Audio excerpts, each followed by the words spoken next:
Hello, this is David from DN Cognitive Counseling. Tonight, I'd like to respond to a few posts on the video Learning to Perspective Take, respecting those who we think are wrong. I'm going to start off with the first comment that I had. That's by Eve, that said, "Thank you. I wish more people would think this way. It almost feels like no one today can hear another point of view without being attacked." And Eve, I want to tell you 100% true, that we're living in a time where everything is polarized. I can't tell you the amount of people I have who have difficulty talking to family members and friends who have been disowned because of having a different point of view. Not because they think the other person's horrible, but just because of having a different point of view. People have a tendency of pushing everybody away. And it's a huge problem. So I thank you very much for the comment, and it's something very true that's going on right now in our society. The next comment I'd like to talk about was from Jen. Jen said, "Wow, did you just insult every attorney everywhere in about 0.2 seconds?" Now, I will honestly say that I did not know that it was that impressive. I didn't realize it did it that quick. But I did not insult attorneys as individuals. I did state about the idea that attorneys' jobs in general is very much the idea of pulling the wool over people's eyes. Even in the movie My Cousin Vinny, when Vinny is explaining to his cousin that what a lawyer's job is to make a playing card look like a strong brick. But if you look at it from the right angle, you'll see it's as thin as the card. That's exactly what I was referring to. An attorney's job is not to deal in the truth. An attorney's job is to win for their client. And it doesn't matter what the truth is. They rationalize, distort, twist, and that's the problem. Jen goes on in her comment. "Innocent until proven guilty is a term used to describe a defendant's status before trial. How society should view them, how we should keep an open mind as to their guilt or innocence until we see and hear all the facts."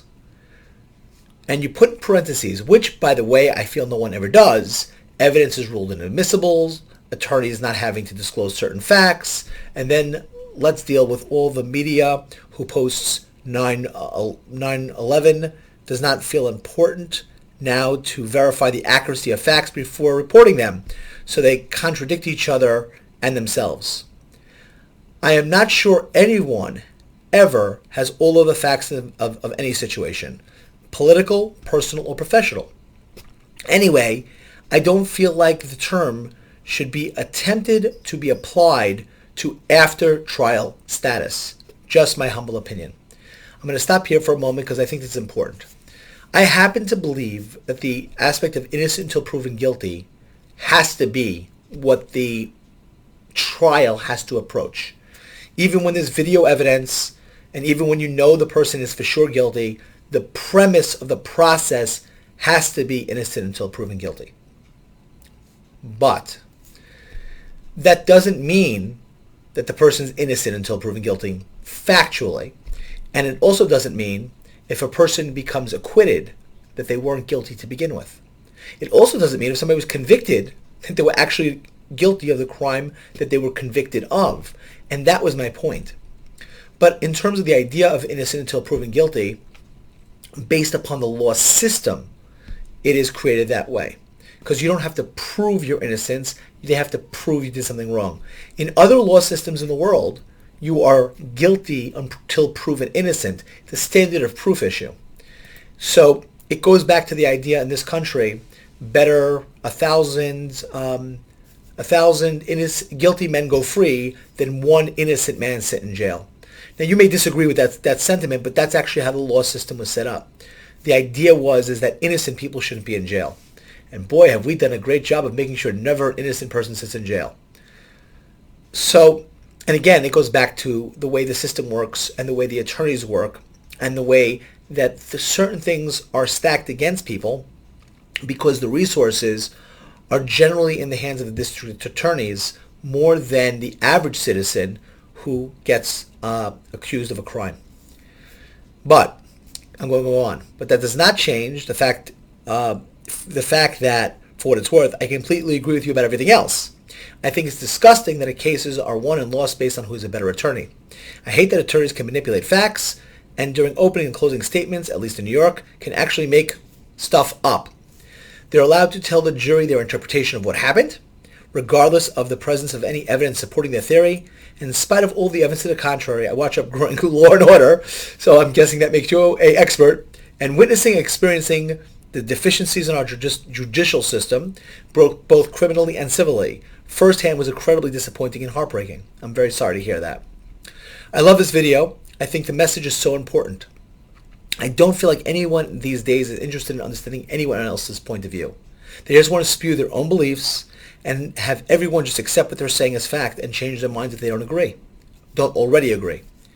I also love the idea of devil's advocate. I always do the same thing, especially when talking to my kids. When they were younger and they didn't understand, I thought I was constantly and intentionally trying to argue with them. Now they're older, they appreciate it more, and maybe that's just what they tell me. Well, it's possible that's what they tell you, but I appreciate everything that you said, Jen, and I agree with almost everything that you said in here. That's incredibly important. What I was saying is about the trials, though, is that the interpretation is that people are judged based upon what happened in the criminal justice system as proof. Like if somebody is not found guilty of a crime, people will say, well, they're found innocent, so therefore they were not guilty. And if somebody was convicted, well, they were found guilty, so it was done in a court of law, so they were guilty. And that's where the problem comes about. Because there's inherent problems in the system, it creates a unfairness, and people who don't have the funds or economically are deprived to begin with, they are more likely to serve more time for even things they did not do. So that's where I was going with that. That's where the problem lies. I wish we had a better way for everybody getting the attorney that they deserve, meaning that people that are not good attorneys shouldn't be able to be defending people, and there should only be good attorneys. But again, that's a utopian ideology and not a practicality in our society, especially because, it's funny, they say that if you cannot hire an attorney, if you cannot afford an attorney, one will be appointed to you. Now, that'd be great if the person you're being appointed to was a top-tier attorney, but that's not what happens. And again, that's where all these problems lie in the judicial system, and it's sad because it is real-life people that suffer because of it. But Jen, I want to thank you very much for your comment. And the last person to comment on this video is Ephraim, who stated, "Oh, I'm going to have to send this to my attorney colleagues." Well, guess what? I would like you to. I really hope that your attorney colleagues will see this. And if any of your attorney colleagues disagree, I would love to hear it. I would love for an attorney to give me a rationalization about the system. In the attorneys that I've spoken to throughout the years, and I've mentioned this as the issue, they've actually agreed with me. So if there's an attorney that says, nope, this is the reason why it's good, I would love to hear it. So that'd be great. But then Ephraim goes on. There's a lot of truth here in your comments about attorneys who are involved in litigation. And I'm glad to hear that you recognize that. And the sad part is that truth that hurts them is actually hurting people's lives. Ephraim continues, your last comment about people who can't afford quality representation leads to a greater discussion about inequality in our society, and also to our misperceptions about those who aren't lucky enough to be able to afford such representation. Ephraim, I can't agree with you more, and you're also absolutely correct. A lot of the inequality in the judicial system, say that 5 times fast, is a lot of it has to do with that aspect of the inability to pay, that people who are set up, in a sense, to fail. I've had many, many clients who have pled to things they didn't do. And the reason why I know they didn't do it is because they told me the things that they did do. So it's like, David, I did this, I did this, but this they got me for, and, I try to help them with the idea of karma. But the fact is that shouldn't happen. We shouldn't be putting people away for things they did not do, and as much as we do. And the biggest issue is the plea bargain. In the legal system, and I think I'm going to be using the legal system from now on, the fact is that the person is put up against a charge. And when that charge is, they tell them, if you fight this, you could be doing 5 years. If you agree to this, you could do 1.5. And with good behavior, you'll be out in 8 to 9 months. And that's how it starts. And the person says, well, I could do 5 years if I lose. I don't have an attorney that I can pay for. Let me just take the time. I'll spend that amount of time. And then their cycle starts. So it's a system that has a lot of problems, a lot of issues. And it's sad because there are people that, like I said, are innocent that go away. And there are a lot of people that are guilty that go free.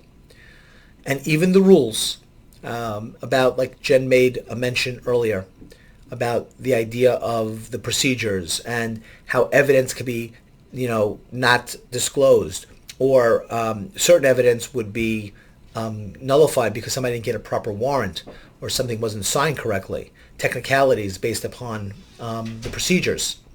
And what ends up happening is you get a system where injustice takes place often. And people who did horrendous crimes can get off, and people who did not can serve a lot of time. And it's sad. And, the only way we can do anything about it is by talking about it and bringing it up. The reality is that there's so much inequity in life for everybody. I mean, the reality is there's a lot of inequity. But we don't talk enough about it, and we only focus on certain inequities when it's politically expedient or where people have focus on it. But when you're dealing with real people and real situations and real lives, all those things are painful and horrible to watch and see. And I feel horrible and sad that it only becomes politically expedient then something makes the news and people are outraged. But there is so much pain and suffering that goes on day to day, and nobody says a word, and nobody cares. It reminds me of the TV show Undercover Boss. If you've never seen the show, basically the boss goes around a corporation that they are actually the owner of, or the CEO. They go through, they meet 5 or 6 people, and they change their life. And it's this uplifting and warming story about how these bosses recognize these employees who have done a superb job, and they give them these wonderful, lavish gifts. What about all the other employees in that company who did their job for 15, 20, 25 years, but because they weren't on the show and get nothing? Now they got their job and they get that, and they're not entitled to it. But it's this idea how we enjoy watching certain people get lifted up. Meanwhile, so many deserving people don't.